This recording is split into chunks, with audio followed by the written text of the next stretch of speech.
2019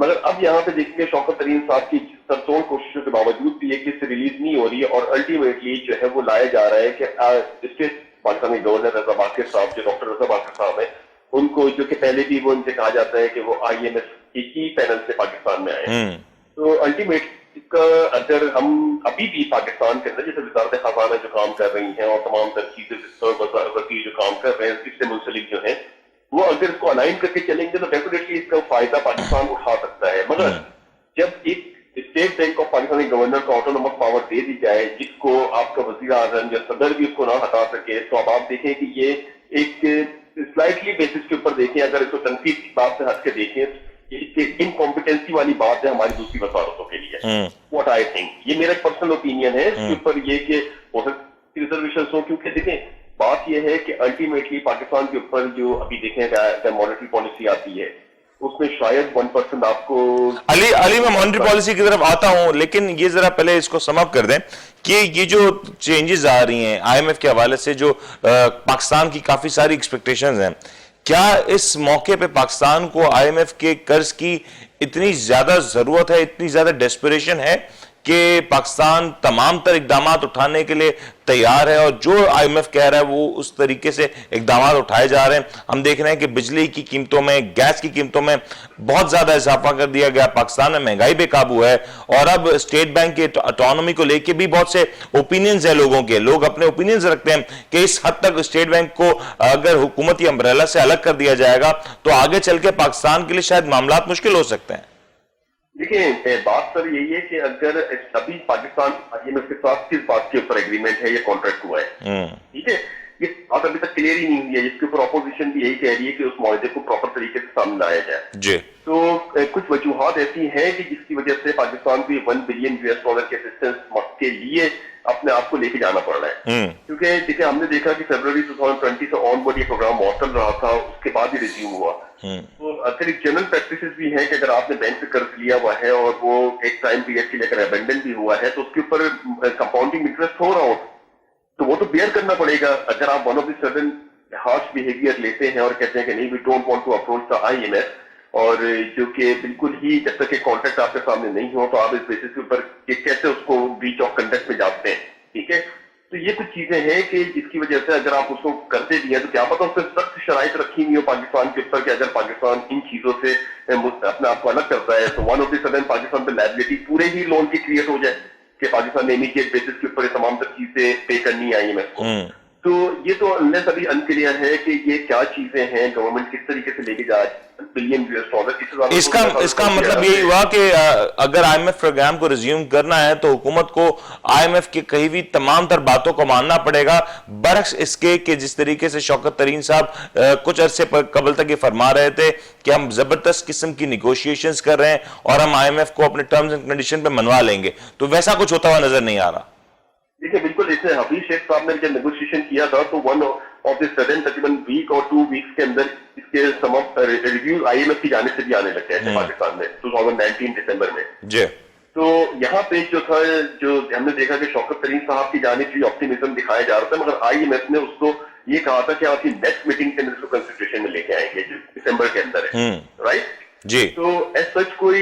IMF کی جانب سے کوئی مثبت ریویو سامنے نہیں آ رہا تھا ہمارے سامنے نہ ہی کوئی اس کے اوپر کوئی بہت بڑا ایک سامنے آ رہا تھا. علی اگر مانیٹری پالیسی کی بات کریں یہ مانیٹری پالیسی کے اوپر کافی سارے باتیں ہو رہی تھی کافی عرصے سے بات ہو رہی تھی کہ مانیٹری پالیسی میں چینجز ایکسپیکٹڈ ہیں اور ابھی بھی ہم نے دیکھا کہ جو مانیٹری پالیسی کے اناؤنسمنٹ کی ڈیٹ تھی اس کو تبدیل کر کے اس کو 4 سے 5 دن پہلے کیا جا رہا ہے. اب یہ مانیٹری پالیسی کو پہلے کرنے کا پہلے تو مقصد کیا ہے اور پھر آگے چل کے اس میں کیا ایکسپیکٹ کیا جا رہا ہے کہ مانیٹری پالیسی میں کیا چینجز ہو سکتے ہیں؟ دیکھیں اگر ریئل گراؤنڈ کے اوپر بات کرتے ہیں کہ اس بات سے ہٹا دیتے ہیں کہ IMF جو کیا اس وقت آٹونومس پاور دے رہا ہے اسٹیٹ بینک کو یہ ہماری وزارت خزانہ کہتے ہیں یہ بینگ اے نارمل اکانومسٹ اگر ہم بات کرتے ہیں تو اس وقت جس حساب سے پاکستان میں انفلیشنری گیپ بڑھ رہا ہے یا انفلیشن بڑھ رہا ہے پاکستان کے اندر سیکنڈ لیول کے اوپر آپ کا ریئل جو انٹرسٹ ریٹ ہے وہ کنٹینیوسلی سپریس ہو رہا ہے انفلیشن کی وجہ سے. اس کے اوپر جیسے کہ ہم دیکھتے ہیں کہ نامنل انٹرسٹ ریٹ 7% چل رہا ہے اور انفلیشن تقریباً 9 سے 10% ریئل ٹائم پہ دیکھیں تو 11-12% چل رہا ہے. تو اس کا جو گیپ ہوتا ہے وہ مائنس میں ہے ٹھیک ہے. تو ریئل انٹرسٹ ریٹ جو ہے وہ پاکستان کے اندر جو ہے مائنس میں چل رہا ہے. تو الٹیمیٹلی اکانومک گراؤنڈ کے اوپر یا تو ہمیں انفلیشن کو کنٹرول کرنا ہو